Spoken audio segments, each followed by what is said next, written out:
Svaka misao koju pomislite i svaka riječ koju izgovorite postaje vaša realnost. Moć je u sadašnjem trenutku. Misli koje sada mislite i riječi koje sada izgovarate kreiraju vašu budućnost. Vaš um je oruđe. Vi ste mnogo više od vašeg uma. Možete misliti da je um taj koji je glavni. Međutim, to je samo zato što ste iscenirali vaš um da razmišlja na taj način. Možete ponovo iscenirati svoj um, to jest svoje oruđe. Vaš um je vaše oruđe koje možete koristiti na bilo koji način koji želite. Način na koji sada koristite svoj um je samo navika, a svaka navika može da se promijeni ako to želimo. Utišajte svoje misli nakratko i razmislite o ovom konceptu. Vaš um je vaše oruđe i vi birate kako ćete ga koristiti. Misli koje ste izabrali imati stvaraju iskustva koja imate. Ako vjerujete da je teško promijeniti navike ili misli, onda to uvjerenje postaje istinito za vas. Ako izaberete misliti da vam postaje sve lakše da se mijenjate, onda taj izbor postaje istinit za vas. U vama postoji nevjerovatna moć i inteligencija koja neprestano odgovara na vaše misli i riječi. Kada naučite kontrolisati svoj um svjesnim izborom svojih misli, povezujete se sa tom moći unutar vas. Nemojte misliti da vaš um vodi glavnu riječ. Vi imate kontrolu nad svojim umom. Vi koristite svoj um. Možete prestati razmišljati na ustaljen način. Kada vaš stari način razmišljanja pokuša da se vrati, govoreći da je tako teško mijenjati se, preuzmite mentalnu kontrolu. Recite svom umu: ja sada biram da vjerujem da mi postaje sve lakše da se mijenjam. Moguće je da ćete više puta voditi ovaj razgovor sa svojim umom, dok on ne shvati da ste vi ti koji imate kontrolu i da će biti onako kako vi kažete. Jedina stvar koju možete kontrolisati su vaše misli u sadašnjem trenutku. Vaše stare misli pripadaju prošlosti. Sada ne možete uticati na njih. Možete samo da živite iskustva koja su uzrokovana takvim mislima. Vaše buduće misli još uvijek nisu formirane i ne znate kakve će one biti. Vaše sadašnje misli, one koje imate u ovom trenutku, u potpunosti su pod vašom kontrolom. Zamislite da imate dijete kome je dozvoljeno da ide na spavanje kada god želi, a zatim donesete odluku da će dijete svake večeri ići na spavanje u 8 sati. Šta mislite kako će izgledati to prvo veče? Dijete će se protiviti ovom novom pravilu, moguće je da će se bacakati i vrištati i preduzeti sve da ne ode na spavanje. Ako tada popustite, dijete će pobijediti i pokušat će vas zauvijek kontrolisati. Međutim, ako smireno ostanete pri svojoj odluci i insistirate na novom vremenu za odlazak na spavanje, to negodovanje će se umanjiti. Nova rutina će biti uspostavljena već nakon nekoliko večeri. Isto tako stvari stoje sa vašim umom. Naravno da će on u početku da se protivi, jer ne želi da ga ponovo trenirate. ali vi ste ti koji imate kontrolu. I ako ostanete fokusirani i nepokolebljivi, za vrlo kratko vrijeme novi obrazac razmišljanja će biti uspostavljen. I shvatit ćete da niste bespomoćna žrtva svojih misli, već gospodar svog uma. Hajde da uradimo jednu vježbu. Otpuštanje.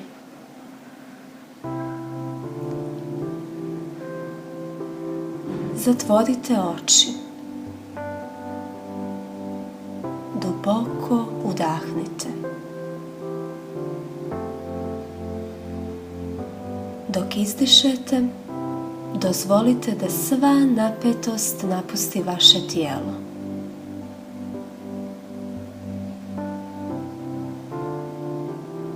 Opustite glavu, čelo i lice. Opustite jezik, grlo, ramena.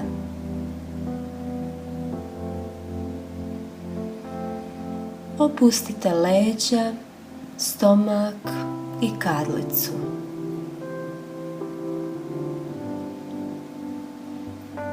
Dišite smireno dok opuštate noge i stopala.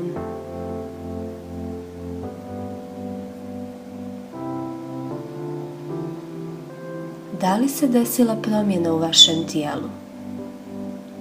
Primijetite koliko toga zadržavate u sebi. Ako to radite svom tijelu, isto to sigurno radite i sa umom.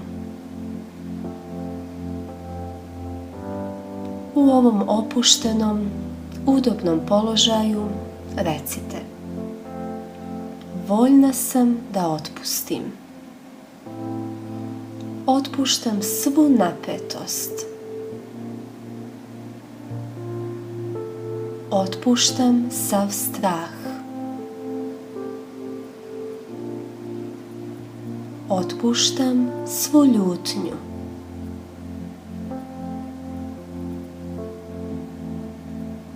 Otpuštam krivicu.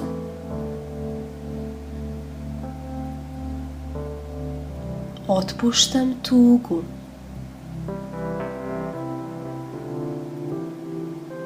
Oslobađam se starih stega. Oslobađam se i u miru sam. U miru sam sa sobom. U miru sam sa procesom života. Bezbjedna sam.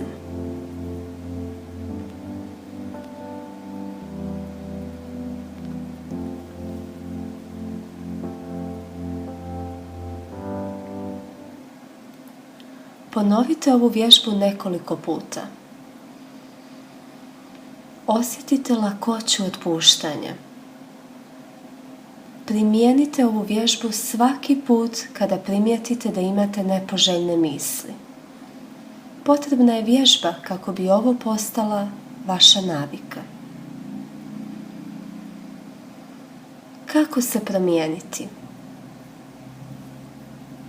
Volim uputstva kako da.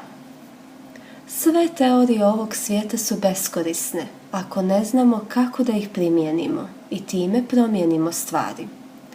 Oduvijek sam bila pragmatična i praktična osoba koja je imala snažnu potrebu znati kako da nešto uradi. Principi na kojima ćemo sada raditi su podsticanje volje da se oslobodimo stega, kontrola uma i učenje kako nas opraštanje sebi i drugima oslobađa. Oslobađanje od potrebe. Ponekad, kada pokušavamo da se oslobodimo određenog obrasca, određeno vrijeme nam se čini da se situacija pogoršava. Ovo nije loša stvar. To je znak da situacija počinje da se mijenja, da afirmacije djeluju i da treba da nastavimo. Na primjer, radimo na poboljšanju financija, a izgubimo novčanik. Radimo na poboljšanju veze, a posvađamo se. Radimo na ozdravljenju, a prehladimo se. Radimo na izdržavanju naših talenata i sposobnosti, a dobijemo otkaz. Ponekad problem poprimi drugi oblik. Tada bolje vidimo i razumijemo. Na primjer, pretpostavimo da pokušavate da prestanete pušiti. Govorite sebi: spremna sam da se oslobodim potrebe za cigaretama. Kako nastavljate ovo da radite, uvidite da vaše veze postaju sve neprijatnije. Nemojte očajavati. Ovo je znak da proces djeluje. Možete sebi postaviti niz pitanja. Na primjer, da li sam spremna da odustanem od neadekvatnih veza? Da li moje cigarete stvaraju dimnu zavjesu, kako ne bih vidjela koliko su moje veze nezadovoljavajuće? Zašto kreiram takve veze? Tada uvidite da su cigarete samo simptom, a ne uzrok. Sada stičete uvid i spoznaju koja će vas osloboditi. Počinjete govoriti: spremna sam da se oslobodim potrebe za nezadovoljavajućim vezama. A zatim primijetite razlog zašto vam je tako neprijatno. To je zato što vas drugi ljudi konstantno kritikuju. Zahvaljujući svjesnosti da uvijek sami kreiramo sva naša iskustva, sada počinjete govoriti: spremna sam da se oslobodim potrebe da budem kritikovana.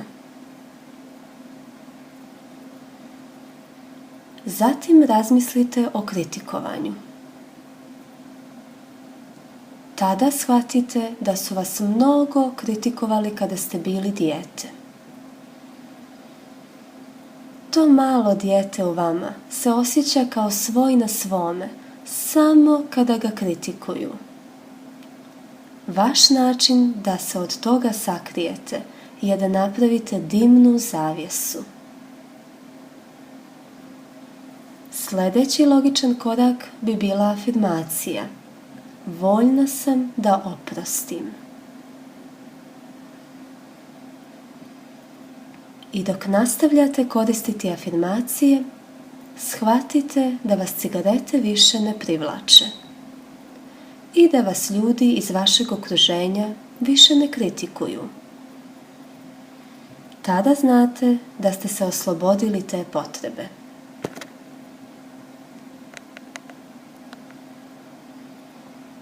Obično je potrebno određeno vrijeme da se ovo postigne.